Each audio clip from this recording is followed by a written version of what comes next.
Amém. Bom dia, Lilei. Bom dia, pastora Lilei. Bom dia, queridas. Bom dia. Pronto? Pode começar, gente? Nós vamos ler Lucas 19, do 11 até o final. A multidão estava atenta ao que Jesus dizia. Então, como ele se aproximava de Jerusalém, contou-lhes uma parábola, pois o povo achava que o reino de Deus começaria de imediato. Disse ele: um nobre foi chamado a um país distante para ser coroado rei e depois voltar. Antes de partir, reuniu 10 dos seus servos e deu a cada um deles 10 moedas de prata, dizendo: invistam esse dinheiro enquanto eu estiver fora. Seu povo, porém, o odiava e enviou uma delegação atrás dele para dizer: não queremos que ele seja nosso rei. Eu estou lendo na NVT, viu, gente? Depois de ser coroado, ele voltou e chamou os servos aos quais tinha confiado o dinheiro, pois queria saber quanto haviam lucrado. O primeiro servo informou: Senhor, investi seu dinheiro e ele rendeu 10 vezes a quantia recebida. Muito bem, disse o rei, você é um bom servo. Foi fiel no pouco que lhe confiei e, como recompensa, governará 10 cidades. O servo seguinte informou: Senhor, investi seu dinheiro e ele rendeu 5 vezes a quantia recebida. Muito bem, disse o rei, você governará 5 cidades. O terceiro servo, porém, trouxe de volta apenas a quantia recebida e disse: Senhor, escondi seu dinheiro para mantê-lo seguro. Tive medo, pois o Senhor é um homem severo. Toma o que não lhe pertence e colhe o que não plantou. Servo mau, exclamou o Senhor. Suas próprias palavras o condenam. Se você sabia que sou homem severo, que tomo o que não me pertence e colho o que não plantei, por que não depositou o meu dinheiro? Pelo menos eu teria recebido os juros. Então, voltando-se para os outros que estavam ali perto, o rei ordenou: tomem o dinheiro deste servo e deem ao que tem 10 moedas. Mas, Senhor, disseram eles, ele já tem 10. Então o rei respondeu: sim, ao que tem, mais lhe será dado, mais do que nada tem, até o que tem lhe será tomado. E quanto a estes meus inimigos, que não queriam que eu fosse seu rei, tragam-nos aqui e executem-nos na minha presença. Depois de contar essa história, Jesus prosseguiu rumo a Jerusalém. Quando chegou a Betfagé e Betânia, próximo ao Monte das Oliveiras, enviou 2 dos seus discípulos. Vão àquele povoado adiante, disse ele. Assim que entrarem, verão amarrado ali um jumentinho no qual ninguém jamais montou. Desamarrem-no e tragam-no para cá. Se alguém perguntar: por que estão soltando o jumentinho? Respondam apenas: o Senhor precisa dele. Eles foram e encontraram o jumentinho exatamente como Jesus tinha dito. Enquanto o desamarravam, seus donos perguntavam: por que estão soltando o jumentinho? Os discípulos responderam: o Senhor precisa dele. Então trouxeram o jumentinho e lançaram seus mantos sobre o animal, para que Jesus montasse nele. À medida que Jesus ia passando, as multidões espalhavam seus mantos ao longo do caminho diante dele. Quando ele chegou próximo à descida do Monte das Oliveiras, seus seguidores começaram a gritar e a cantar, enquanto o acompanhavam, louvando a Deus por todos os milagres maravilhosos que tinham visto.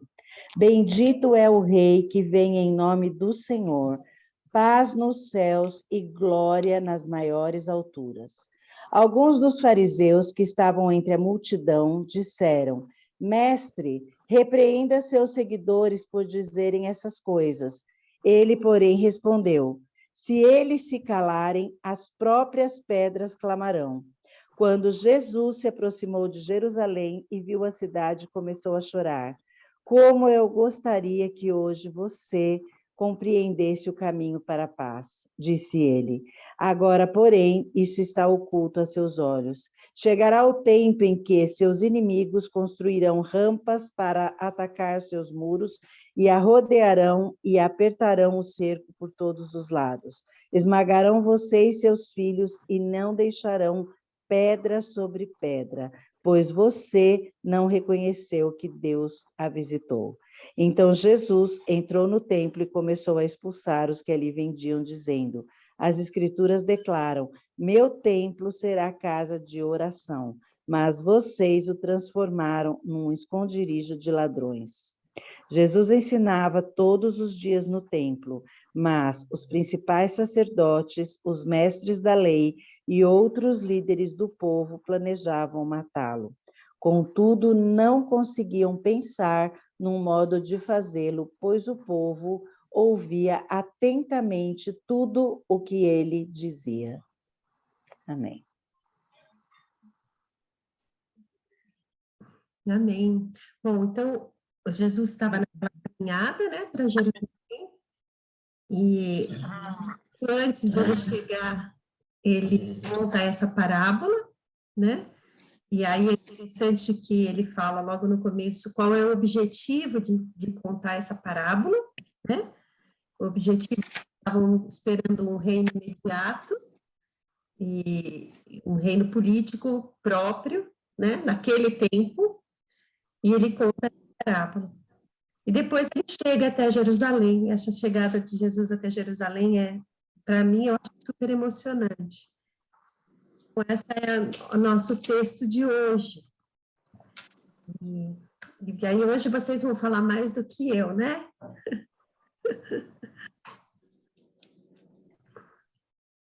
Eu ando falando muito, então vocês precisam falar mais para eu falar menos. Porque esse tempo vazio fica ruim.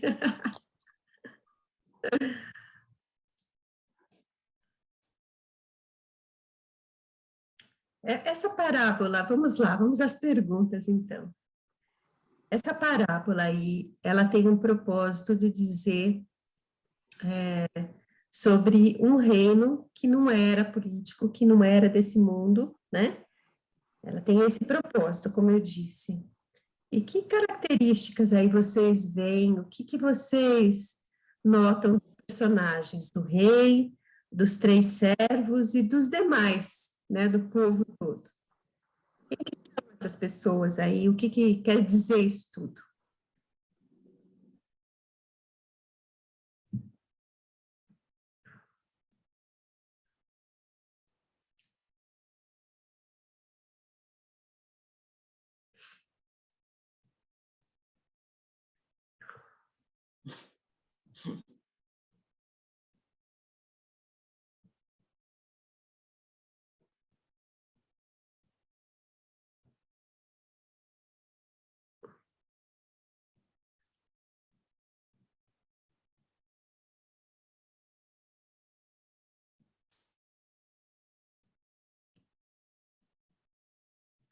Bom, vamos lá, abram seus microfones que eu vou perguntando e vocês vão respondendo.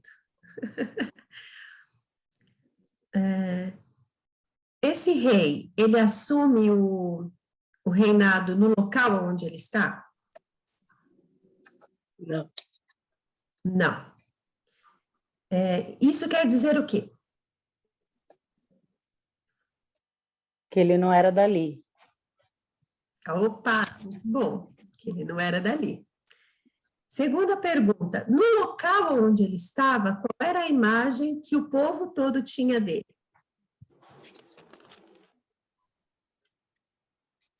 Que ele não era uma boa pessoa, que ele era ruim. Que ele era ruim. E no que estava baseado essa condição do povo? O que o povo achava? Por que o povo achava isso?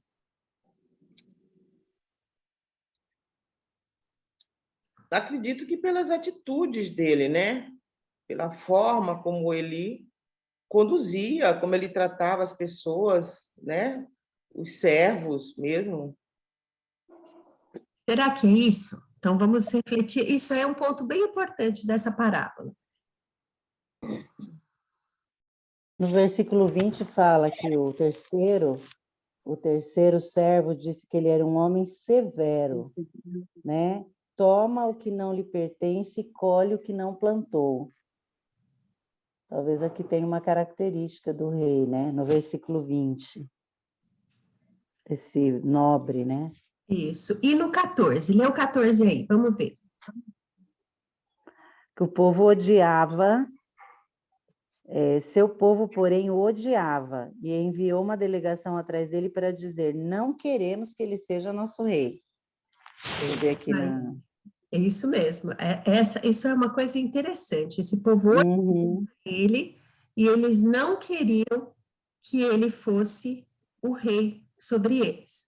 Não queremos que reine sobre nós aqui na atualizada. Não queremos que reine sobre nós. Então, nessa característica do versículo 14 aí, levaria um povo a não querer que um nobre, eles reconheciam que esse homem era um nobre. Eles reconheciam que ele seria coroado, de alguma forma.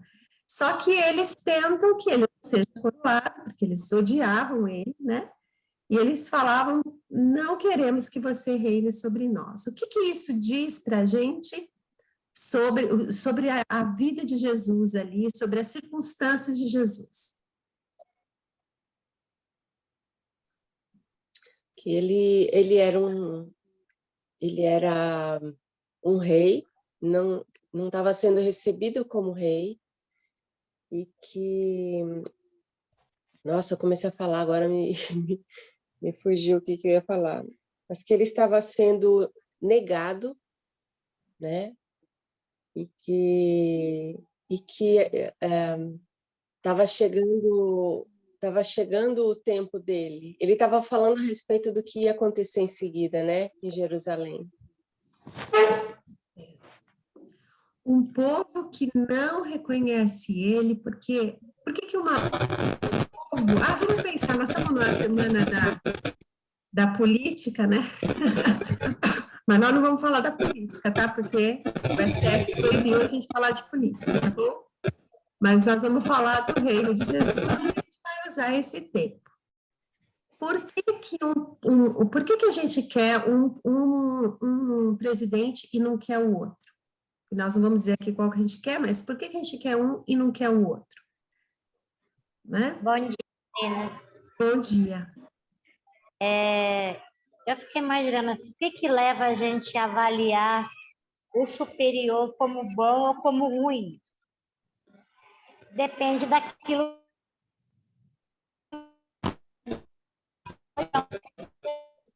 Então, no caso aqui, ele era severo porque ele era...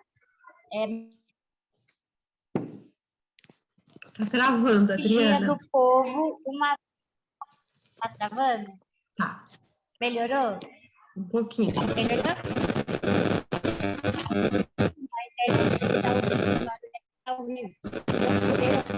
Tá dando eco. Melhorou? Agora sim.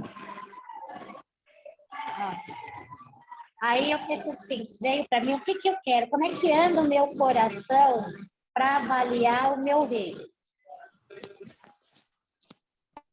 Quais são os meus por esse rei? Porque muitas vezes se o rei faz algo de bom, eu ainda enxergo como uma maldade. Porque não está dentro da minha vontade, né? Entendi. Mais ou menos, mas eu entendi. Mas vamos supor, quando a gente olha para um dos candidatos que estão aí a presidente, a gente olha e fala, esse cara não me representa. Ele não tem os meus valores, ele não tem aquilo que eu acho certo, Aí eu vou dizendo as coisas e eu não quero, né? E em alguns casos hoje, como a gente anda numa coisa assim política, a gente fala, eu odeio esse cara. Mas no fundo eu nem conheço, eu não conheço nenhum dos dois candidatos como pessoa, né? Eu não tenho a conversa com eles, eu não tenho afinidade com eles. Mas por que eu sou tão, assim, às vezes tão determinada em dizer não me representa, né? Então, o que esse rei está dizendo é que esse povo olhava para ele e dizia, esse cara não me representa, né? Porque ele não tem os meus valores, ele não tem aquilo que eu acho que ele deveria ter para ser meu rei, né? Então, essa identidade do povo com o governante, com o rei, com quem lidera, é muito importante, né? Isso, como a Adriana disse, não tem a ver só com a maneira como ele trata o povo, mas tem a ver com a imagem que o povo tem dele. Se vocês se lembrarem, quando Samuel liderava o povo, julgava sobre o povo, ele era um homem justo, tanto que quando ele sai, ele pergunta lá, quem eu defraudei? O povo diz, a ninguém. Quando que eu fiz isso de errado? E o povo fala, não fez. A quem é que eu destratei? Não, você não fez. Só que a imagem de Samuel não era a imagem de um rei que as pessoas queriam se identificar. Por isso que eles escolheram Saul. E Saul, gente, era bonitão, né? Parece que ele era bem forte e tal. Mas Saul, sobre o povo, não foi um rei produtivo, né? Então, essa identidade que Jesus está falando aqui, os judeus, e muitos hoje, né, os judeus daquela época, porque era o povo dele, mas muitos hoje têm uma imagem falsa de Jesus, uma imagem errada de Jesus, né? Ou ele é muito severo, né? Vamos pensar nos dias de hoje sobre a questão da lei. Nossa, esse nosso Deus é muito duro, a lei é muito severa, eu não posso pecar, eu tenho que isso, eu tenho que aquilo, eu tenho que fazer. E aí vem o evangelho com uma outra mensagem, que não é uma mensagem, ou então assim, eu tenho autoridade, eu tenho isso, aí vem Jesus com uma outra mensagem. Quantas vezes nós aqui nesse estudo, nós sentimos um embate, um confronto de Jesus conosco? Porque a gente quer um tipo de reino diferente, um reino que eu posso ter tudo o que eu quero, um reino que eu posso impor a minha vontade. E o que Jesus vem dizendo é um reino completamente diferente, é um reino que você não vai ser servido, você vai ser servo. É uma mudança completa de paradigma, né?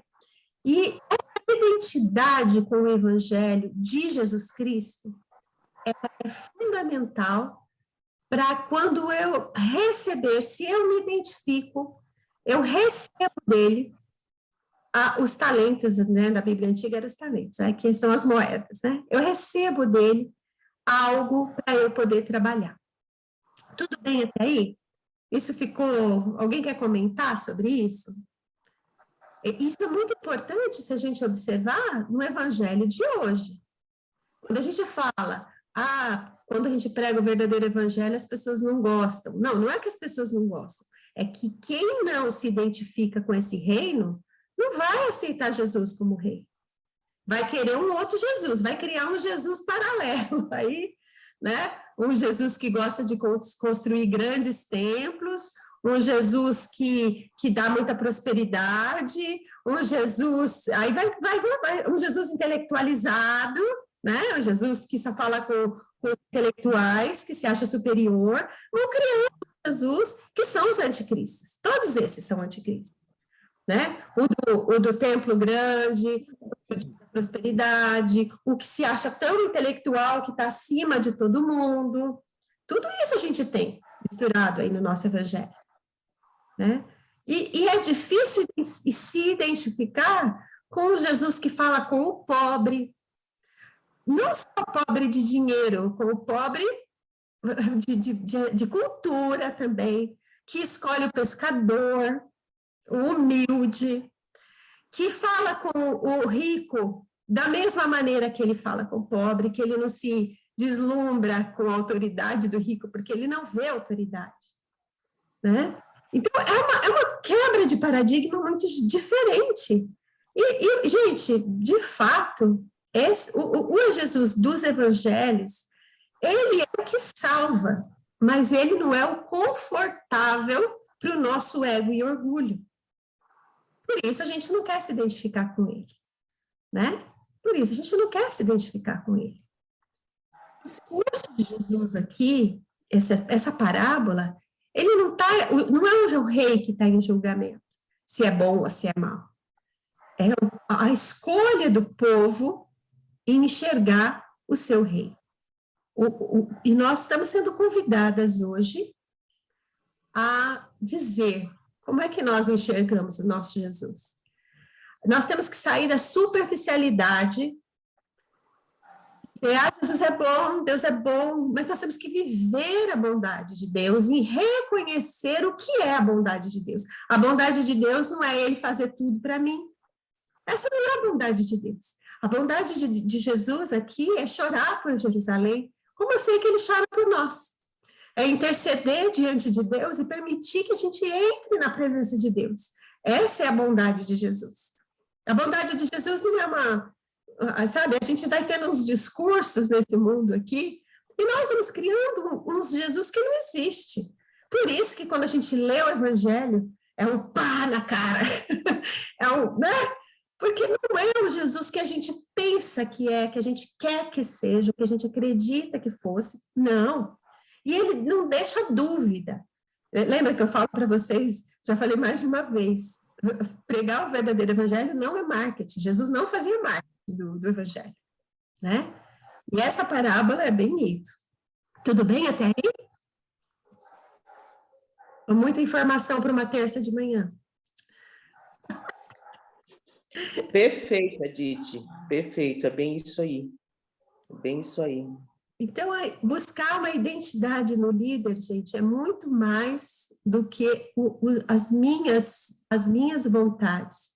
Quando a Bíblia fala para a gente orar por aqueles que vão vir, não é porque eu tenho identidade com um ou com o outro, não é porque eu tenho identidade, mas eu penso que é o projeto de Deus nesse mundo, né? Nós estamos falando hoje da política, mas esses caras passam, todos eles passam, não importa quem vai ganhar no domingo, sabe por quê? Porque independente de quem ganhar no domingo, passa, mas o evangelho de Cristo não passa, e eu estou vendo uma coisa ruim na TV, uma polarização de irmãos, né? Fazendo carta para apoiar político, fazendo carta para apoiar o outro, gente do céu, isso não é de César, a paz entre os irmãos não é de César. O pastor Ziel fez uma pregação sobre isso, mas não era uma pregação, perdão, era um podcast, uma entrevista. Dai a César, ele falava sobre dai a César o que é de Deus, o que é de Deus. Isso, a nossa paz, o amor de Jesus não está demonstrado na política hoje, em nenhum dos lados, porque o amor de Cristo é outro. Fala, Angélica. Não, eu só abri para facilitar aqui. Eu ouvi essa fala do Ziel, depois ele também fez lá no Instagram, ele deixou escrito e tal. É porque existe essa coisa hoje, né, da obrigação que você tem que se posicionar. Uma coisa muito complicada. E o nosso reino, você já falou isso aqui, e aqui fica bem claro que o nobre foi chamado de um país distante. Ele não era desse reino. E a gente esquece que a gente não é desse reino, né? O nosso reino, por isso que era difícil para os servos entenderem. Talvez essa imagem da severidade passasse para os primeiros dois que correram para multiplicar aquilo, porque eles sabiam que havia, né, uma severidade no sentido de que tinham que cumprir aquilo, né? E o terceiro, com tanto medo, nem multiplicou, né? Mas essa questão de que não é desse país, eu acho que foi muito bom. Esse destaque aí, para mim, foi um destaque que você fez aí, que ele era de outro país. Outro mandato, outra lei. Nós vivemos de uma outra lei. É. E essa lei é diferente. Agora, sobre os 3 personagens. Nossa, gente, hoje o tempo está correndo. Agora, sobre os 3 personagens que falou, interessante que os 2 outros eles não dizem que o rei era duro, não. Eles querem agradar o rei. Eles assumiram que naquele rei havia justiça. Olha que interessante, porque eles foram atrás. E os 2, independente do se multiplicou 10 ou se multiplicou 5, os 2 foram elogiados e foram postos em autoridade neste novo reino, né?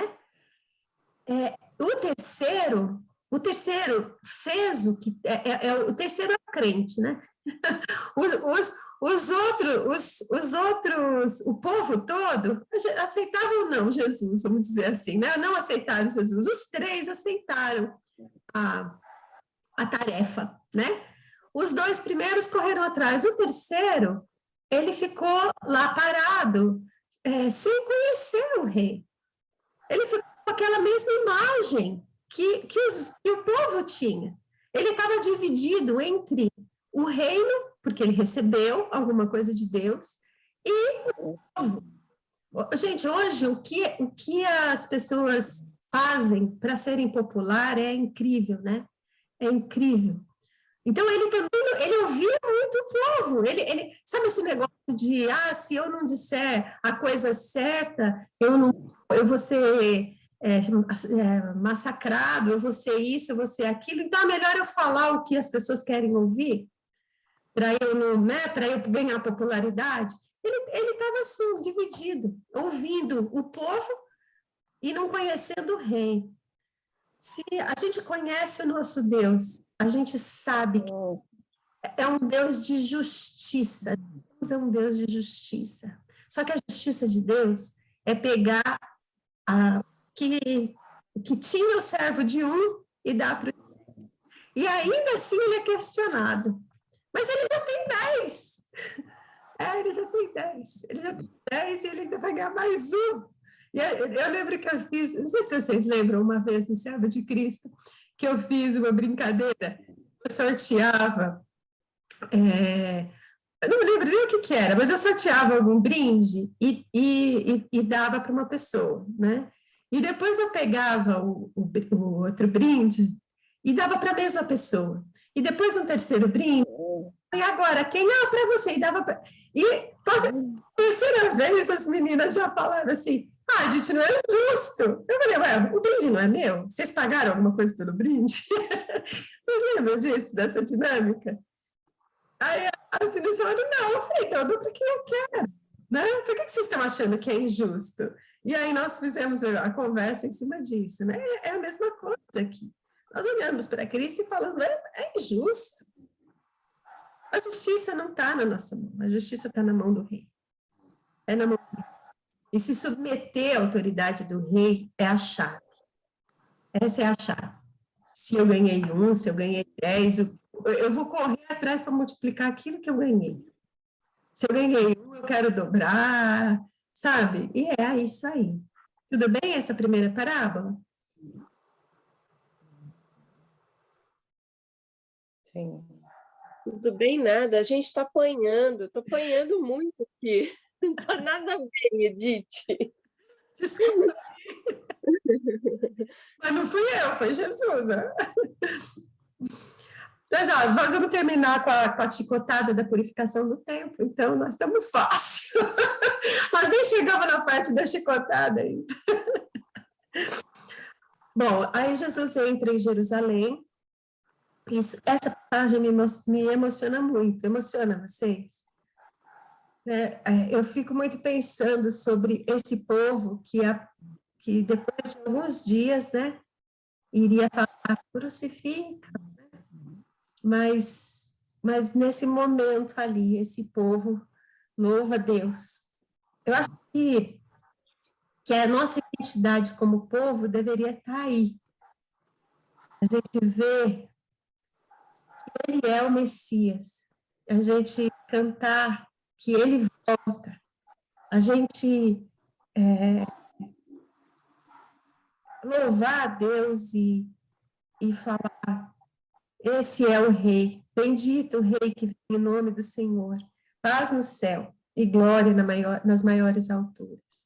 Nós somos feitos para isso, para engrandecer o nome de Deus, para no meio da confusão desse mundo, no meio do dia 30 das reeleições, ao invés da gente dizer outra coisa, a gente poder falar esse verso aí. Bendito e soberano é o Senhor Jesus sobre a nossa vida. Bendito é Ele e nenhum outro. E paz vai vir com Ele, porque a paz foi estabelecida no céu, entre nós e Deus. A paz foi estabelecida no céu, entre nós e Deus. A reconciliação de paz. Não está aqui. Não é. Você quer falar, Cida? Quando está enjoado assim, não adianta. Pronto. Quando vem essa época de eleição, a gente se esquece que nós não vamos ter paz nesse mundo. Porque no mundo nós teremos aflições. A gente pode orar pelas eleições? A gente deve orar pelas eleições. Nossos joelhos devem estar dobrados? Eles devem estar dobrados. Mas da nossa boca deve sair, Senhor, que nós tenhamos paz, liberdade, para que a gente possa continuar dizendo que bendito é somente, Senhor, que paz nós só teremos contigo. Senhor, abençoa aquele que o Senhor já escolheu para liderar esse país, independente se for o que eu vou votar ou não. Senhor Jesus, na minha visão hoje, esse é o melhor. Se o Senhor puder colocar esse, eu agradeço, mas se o Senhor não puder, se o Senhor entender diferente, eu quero que a sua vontade seja cumprida, porque a sua vontade é boa, perfeita e agradável. Mas isso com liberdade, sabe? Com liberdade diante de Deus. Foi no céu, foi lá no céu que Jesus estabeleceu esse reino de paz. E sabe qual é o reino de paz? É que eu posso entrar na presença de Deus, eu posso abrir o meu coração na presença de Deus, e eu posso dizer, não é um, não é outro, não são tempos e não são eras, mas bendito é o que veio, que virá, que voltará e que está hoje. Amém. Né?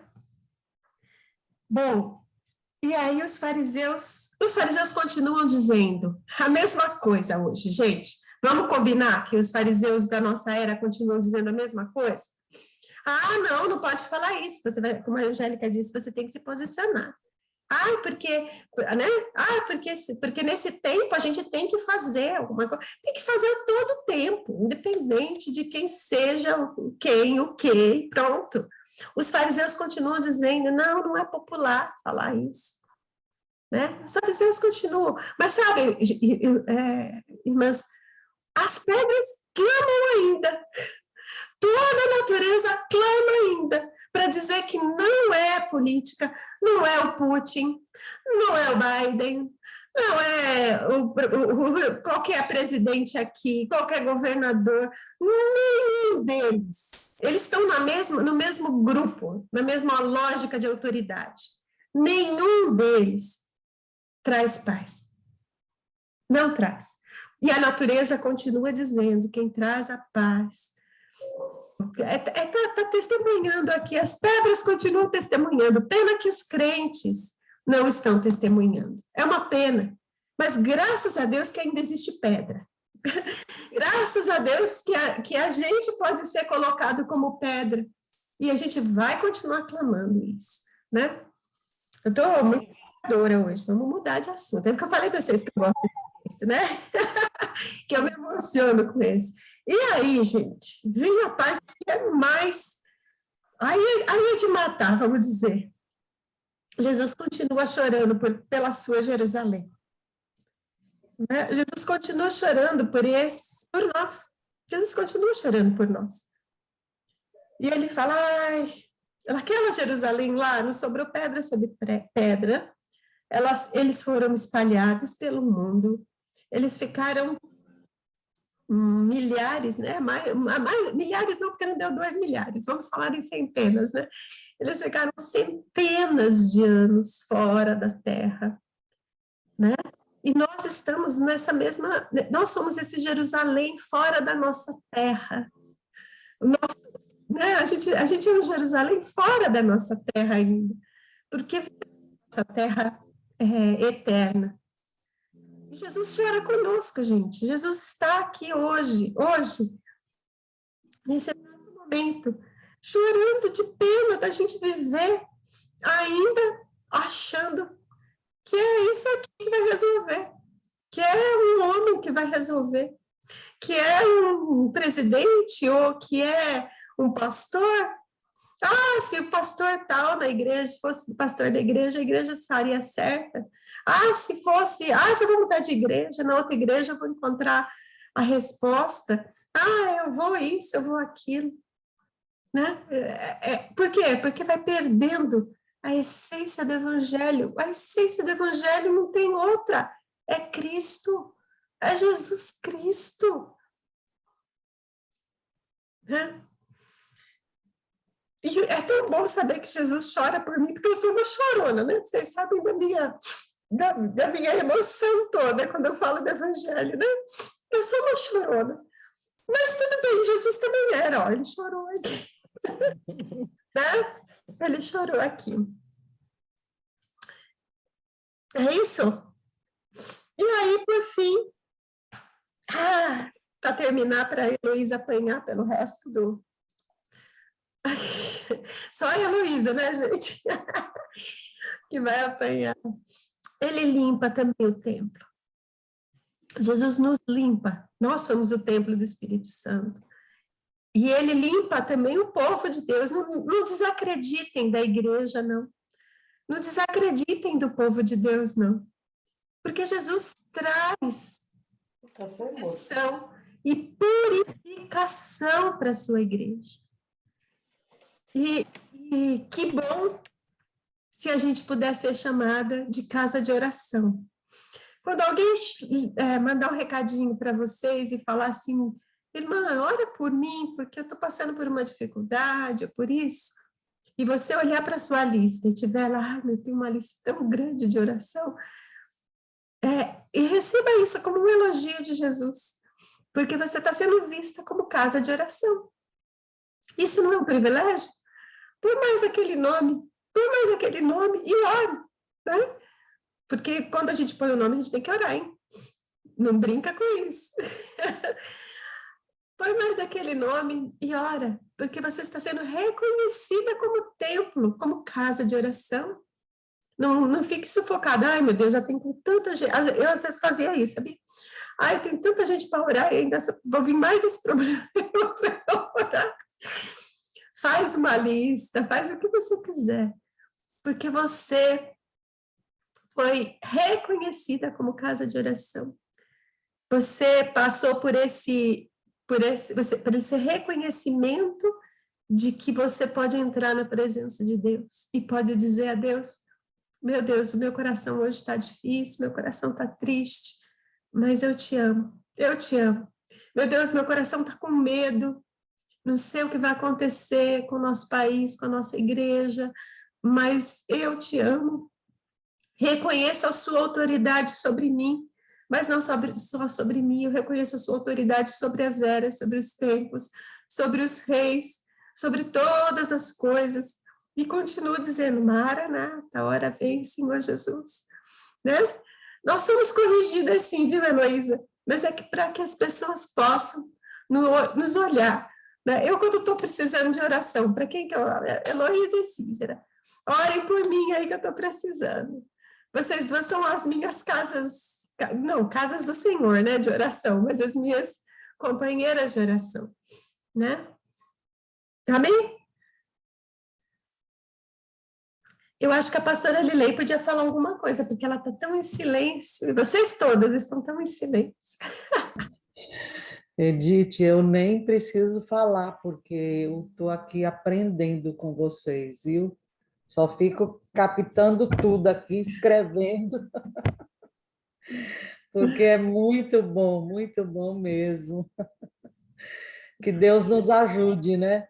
A mudar a nossa mentalidade, a nos orientar naquilo que a gente tem que fazer, né?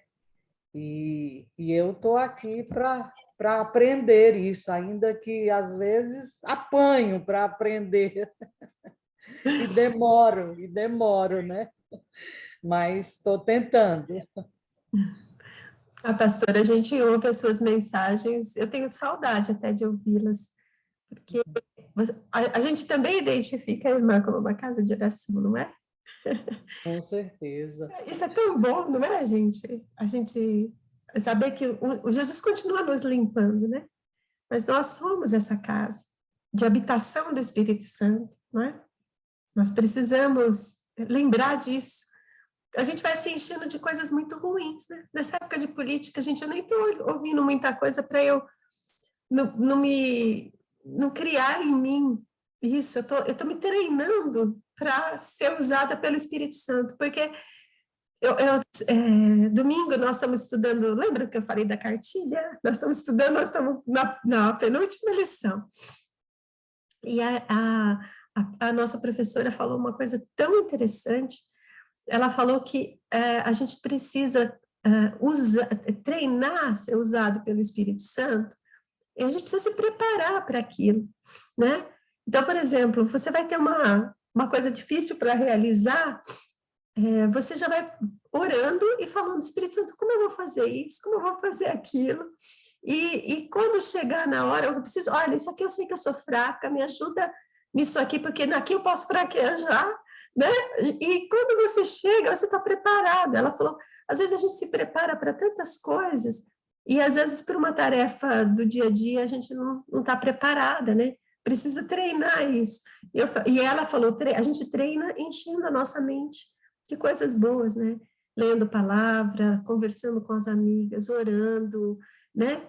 E aí a gente treina para lidar com a situação. Eu falei, gente, é tão simples isso, por que eu não fazia isso? Ontem, quando os rapazes estavam fazendo a cozinha aqui, eu tinha ido para o escritório para resolver um negócio, eles pegaram um cano e ligaram, tem um cano, a gente não sabe onde é o registro. Eu já falei, meu Deus, inundou a minha casa.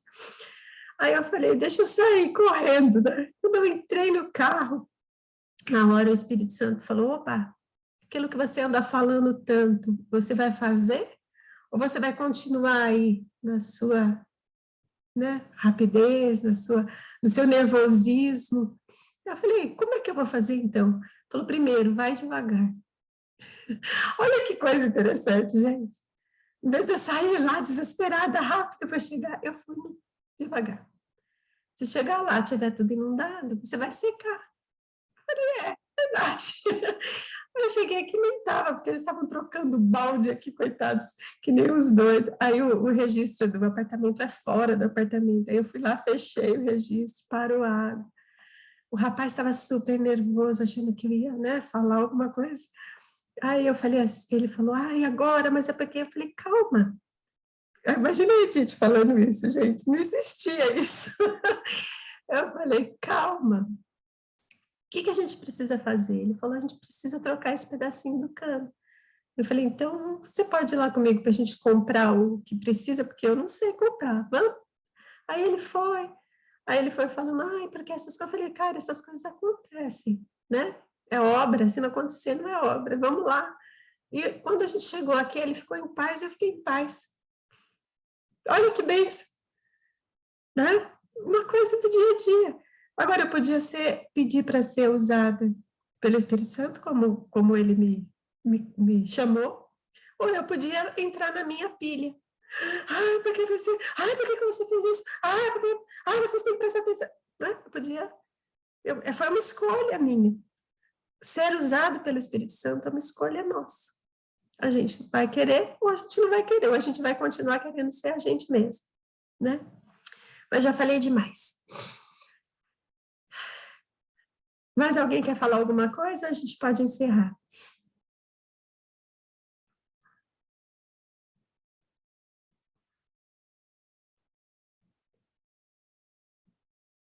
Não? Então, vou pedir para a Heloísa orar por nós hoje, já que ela foi tão bem tratada por Jesus hoje, purificada e limpa. Todos nós, né, Heloísa? Todos nós apanhamos um bocado aqui, que a gente reconhece na gente, que a gente não se identifica tanto com esse rei, né? Que a gente fala muito e na hora de fazer a gente faz como os outros estão fazendo, né? Pelo menos eu. É isso. Senhor, nós te agradecemos muito por essa manhã, por esse tempo que passamos juntas aqui. Isso é presente teu, é cuidado teu. Então, nós queremos te agradecer em especial pela Edith, que se dispôs a nos explicar tudo isso aqui que o Senhor quis nos ensinar nessa manhã. Te agradeço por ela, peço a tua bênção sobre a vida dela em todos os aspectos, Senhor. Jesus, eu quero dizer que nós reconhecemos o Senhor como o Rei das nossas vidas, como o Rei da nossa casa, como o Rei da nossa família, como o Rei da nossa igreja, como o Rei do nosso país, da nossa nação. E eu peço que o Senhor alinhe, Senhor, o nosso modo de viver como povo desse reino, como pessoas, cidadãs desse reino, Senhor, que a gente reconheça, que a gente se identifique com o Senhor, que a gente viva de uma maneira que agrade ao Senhor, que o teu reino de justiça, de amor, de paz, seja uma realidade nas nossas vidas. Amém, Jesus. Que, Senhor, a gente viva aqui não olhando as circunstâncias, olhando ao redor, olhando aqui embaixo, as coisas que estão acontecendo, mas que nessa caminhada a gente consiga ter os olhos firmes no Senhor, no teu reino, Senhor, que a gente abra mão da autoridade que achamos que temos, da independência que achamos que temos, mas, Senhor, que toda autonomia, toda liderança, todo controle, Senhor, seja do Senhor. Queremos soltar as rédeas, Senhor. Queremos dizer que é o Senhor que controla todas as coisas. Queremos abrir mão e depositar aqui, diante do Senhor, tudo aquilo que seguramos achando que é nosso. Que o Senhor tenha o controle de tudo, porque só o Senhor é Rei. Te agradecemos porque só o Senhor limpa os nossos corações, limpa as nossas mentes, e é isso que precisamos continuar experimentando, isso que experimentamos um pouquinho aqui hoje juntas, que o Senhor continue limpando as nossas vidas, os nossos corações e as nossas mentes. É o que nós pedimos e desde já te agradecemos no nome de Jesus. Amém. Amém, Senhor.